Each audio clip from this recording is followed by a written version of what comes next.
Dışı nar gibi kızarmış, içi lokum gibi yumuşacık kalan nefis bir bütün tavuk hazırlıyoruz. Yanındaki zebzelerle birlikte tam kıvamında pişen bu tarifi bir kez denedikten sonra vazgeçemeyeceksiniz. Uygun bir karıştırma kabına yarım çay bardağı sıvı yağımızı alalım. Üzerine 1,5 yemek kaşığı mayonez, 1 çay kaşığı köri, 1 çay kaşığı kimyon, 1 tatlı kaşığı pul biber, 1 tatlı kaşığı toz biber, 1 yemek kaşığı tuz, 1 çay kaşığı kekik, 3 yemek kaşığı da sütümüzü ekledikten sonra tüm malzemeler birbiriyle özdeşinceye dek güzel bir şekilde karıştıralım. Sarımsak seviyorsanız bu aşamada dilerseniz sarımsak da ekleyebilirsiniz. Tavuğun üzerinde kalan tüyleri varsa temizleyelim. Eğer yoksa bir havlu kağıt yardımıyla üzerini güzelce kurulayalım. Hazırladığımız sosu tavuğun her yerine gelecek şekilde sürelim. Kıymetli takipçilerim, beni hangi ülkeden veya hangi şehirden izliyorsanız yorumlar kısmına yazıp benimle paylaşırsanız gerçekten çok sevinirim.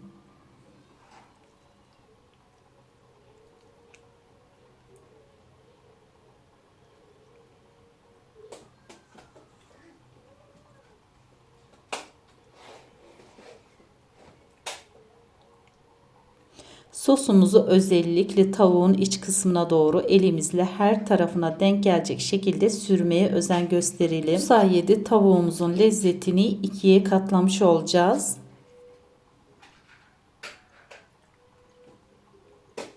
Tavuğumuzu güzelce sosladıktan sonra üzerini kapatalım ve 1 saat buzdolabında dinlendirelim. Vaktiniz varsa bu adımı uygulamanızı tavsiye ederim. Ama zamanınız yoksa sosladıktan sonra bekletmeden de fırına verebilirsiniz. Dinlenen tavuğumuzun üzerini açalım. Daha sonra uygun bir fırın kabının içerisine tavuğumuzu alalım.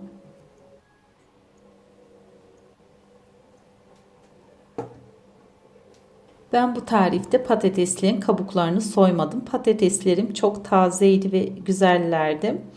Güzelce yıkadıktan sonra kabuklarıyla kullanmayı tercih ettim. 2 adet orta boy patates, 2 adet orta boy havuç ve içeri domatesleri kalan sosun içerisine ekliyorum. Bu aşamada dilerseniz arpacık soğan da ekleyebilirsiniz. Daha sonra şöyle güzelce karıştıralım.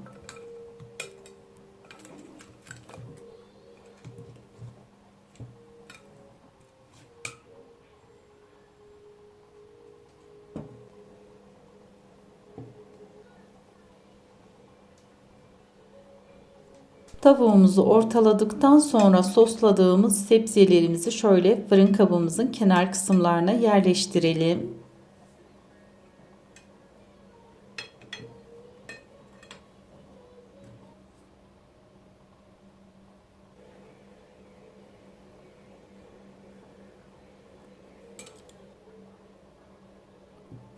Tavuğumuzu hazırladıktan sonra yağlı kağıdımızı elimizle hafifçe buruşturalım. Tavuğumuzun ve sebzelerimizin üzerini kapatalım.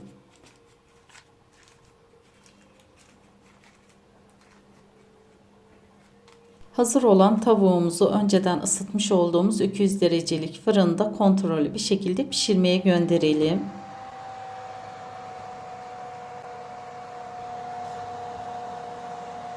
Yaklaşık 1 saat pişen tavuğumuzun üzerindeki yağlı kağıdı alalım. Daha sonra üzeri güzelce nar gibi kızarana kadar yaklaşık 20 dakika daha fırında pişirelim. Pişme süresi tavuğun kilosuna göre değişecektir. Kontrollü olmanızı tavsiye ederim.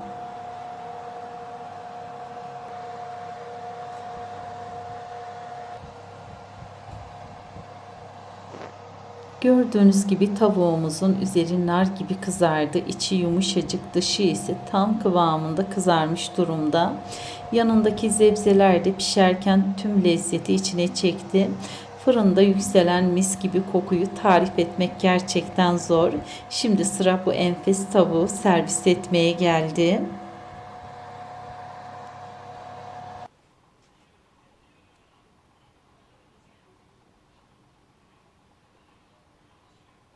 Ben sizlere şöyle iç dokusunu da göstermek istiyorum.